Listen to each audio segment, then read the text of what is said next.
Hello everyone. उम्मीद है आपने यूनिट IG1 के एलिमेंट 1 का इंट्रोडक्शन सेक्शन देख लिया होगा, जहां पर मैंने आपको ये बताया था कि आप एलिमेंट 1 में क्या स्टडी करने वाले हैं। अगर आपने नहीं देखा है तो ऊपर आई बटन पे क्लिक करके वो पहले वो वीडियो देखें, तब आप समरी पर आएँ, जहां पर मैं आपको ये बताने वाला हूँ, it means a kind of brief revision कराने वाला हूँ कि क्या आपने एलिमेंट 1 में स्टडी की है। वेरी फर्स्ट, जैसा आप जानते हैं कि एलिमेंट 1 का नाम why we should manage workplace health and safety है। यहाँ पर आपने जो टॉपिक पढ़ा होगा, जो कंटेंट पढ़ा होगा, आपने वो देखा होगा कि वो सारे एक तरह से रीजंस आपको दे रहा है कि यस, ये रीज़न है जिससे वर्क प्लेस में हेल्थ एंड सेफ्टी को मैनेज करना है, ये एक अलग रीज़न है जिससे वर्क प्लेस में हेल्थ एंड सेफ्टी को मैनेज करना है। कॉन्ट्रैक्टर्स को केयरफुली सिलेक्ट करना है ताकि वर्क प्लेस में हेल्थ एंड सेफ्टी मैनेज हो सके। समरी की मैं बात करूं तो वेरी फर्स्ट लर्निंग आउटकम्स की अगर समरी की बात करूं, यहाँ पर आपने जो कीवर्ड्स पढ़ा होगा, उन कीवर्ड्स में आपका हो सकता है आपने कुछ हेल्थ के बारे में पढ़ाई की होगी कि हेल्थ क्या है, साथ साथ आपने सेफ्टी के बारे में पढ़ाई की होगी, या फिर कुछ वेलफेयर फैसिलिटी के डिफिनेशंस की बात की होगी, या फिर उसके कुछ एग्जाम्पल्स को भी आपने वहाँ पर देखा होगा। ये क्वेश्चंस आपका चाहे 1 या 2 मार्क्स का आ सकता है, डिफिनेशंस करके पूछ सकता है, write the meaning of term health and safety या write the meaning of term welfare facility and give some example। तो इस तरह से आपके वेरी फर्स्ट पार्ट का ये क्वेश्चन आता है। नेक्स्ट जो इंपॉर्टेंट क्वेश्चन है वो आपके 6 मार्क्स का भी आ सकता है, या 8 मार्क्स का भी आ सकता है, या 4 मार्क्स का भी आता है कि reason why an organization has to manage health and safety. There are 3 reasons आपने वहाँ पर स्टडी की होगी। वेरी फर्स्ट है मॉरल है, जहाँ पर एक तरह से ह्यूमैनिटी की बात करती है कि क्यों आपको वर्क प्लेस में हेल्थ एंड सेफ्टी को मॉरली फुलफिल करना है या मैनेज करना है। नेक्स्ट आपने लीगली देखा होगा, चाहे वो कंट्री स्पेसिफिक स्टैंडर्ड्स की बात की हो या फिर इंटरनेशनल स्टैंडर्ड्स की बात की हो, जो ये बताता है कि क्यों आपको वर्क प्लेस में हेल्थ एंड सेफ्टी को लीगली मैनेज करना है। साथ साथ आपने लीगल में ये भी देखा होगा, इनकेस अगर आप वर्क प्लेस में हेल्थ एंड सेफ्टी को लीगली मैनेज नहीं करते हैं तो क्या उसका कॉन्सिक्वेंसेस हो सकता है। लास्ट रीजन की अगर मैं बात करूं तो आपने ये स्टडी की होगी कि कुछ कॉस्ट एसोसिएटेड हो सकता है, इनकेस अगर आपके वर्क प्लेस में इंसिडेंट हो सकता है तो वो कॉस्ट से बचने के लिए फाइनेंशियल एक रीज़न हो सकता है।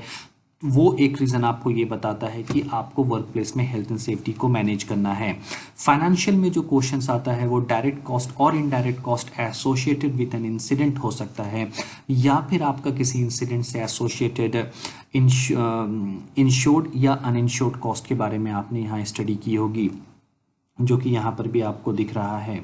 लास्ट अगर इस सेक्शन की अगर मैं बात करूँ तो कुछ बेसिक रिक्वायरमेंट है इंटरनेशनल स्टैंडर्ड का, लाइक आप ILO के कन्वेंशन C155 या रिकमेंडेशंस R164 की बात करूँ, जहाँ पर कुछ चीज़ें मैंडेटरी है कि आपको ये काम करना ही है, और कुछ चीज़ें ILO के रिकमेंडेशंस के हिसाब से आपको डिटेल्ड गाइडलाइंस देती है कि वो सारे मैंडेटरी पार्ट्स को किस तरह से करना है, या फिर कुछ चीज़ें वहाँ पर आपकी ऑप्शनल्स भी रह जाती है।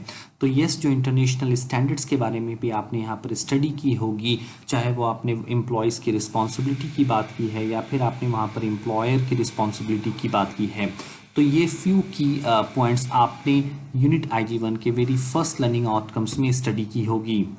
नेक्स्ट अगर लर्निंग आउटकम्स की समरी की बात करूं तो वहाँ पर आपने ड्यूटीज़ देखा होगा, चाहे वो आपके एम्प्लॉयर का हो या फिर आपके एम्प्लॉयज़ का हो।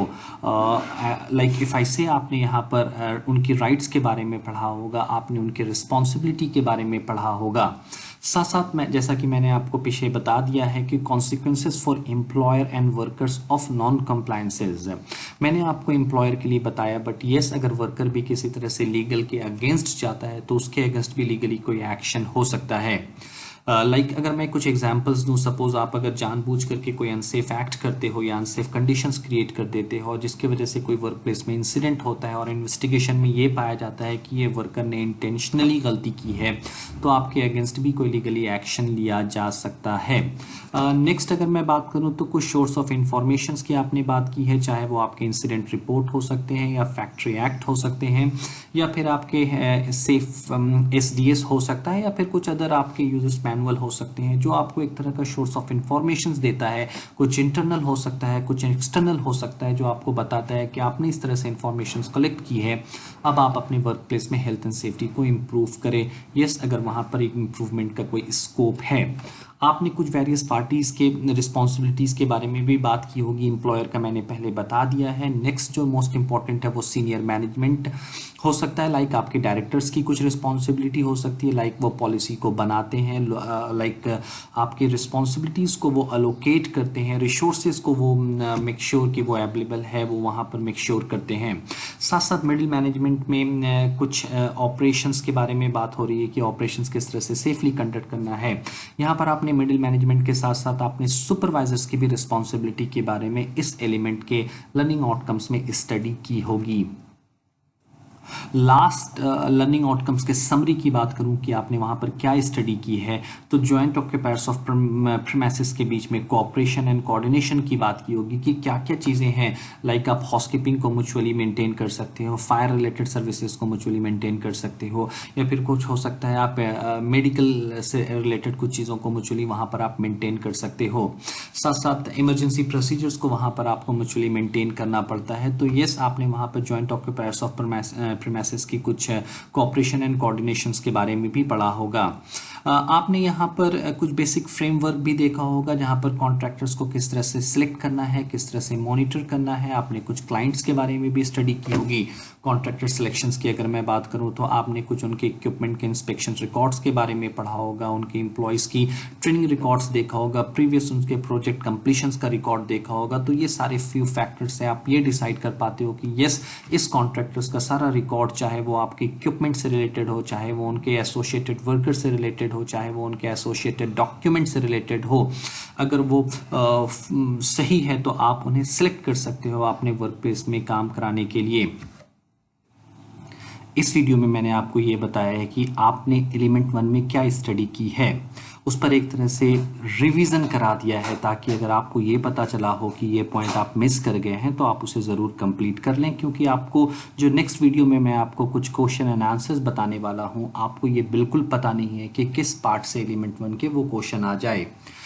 इन केस अगर आपका कोई कन्फ्यूज़न रहा है तो आप ज़रूर मुझे कमेंट करें, ताकि मैं आपको रिप्लाई करके आंसर्स कर सकूं। नेक्स्ट इम्पॉर्टेंट, आपने मेरी फर्स्ट वीडियो इंट्रोडक्शन का देखा, सेकंड वीडियो आपने समरी का देखा, और जो लास्ट वीडियो होगा वो आपका होगा रिलेटेड क्वेश्चन एंड आंसर्स का। Thank you so much, be safe and spread safety.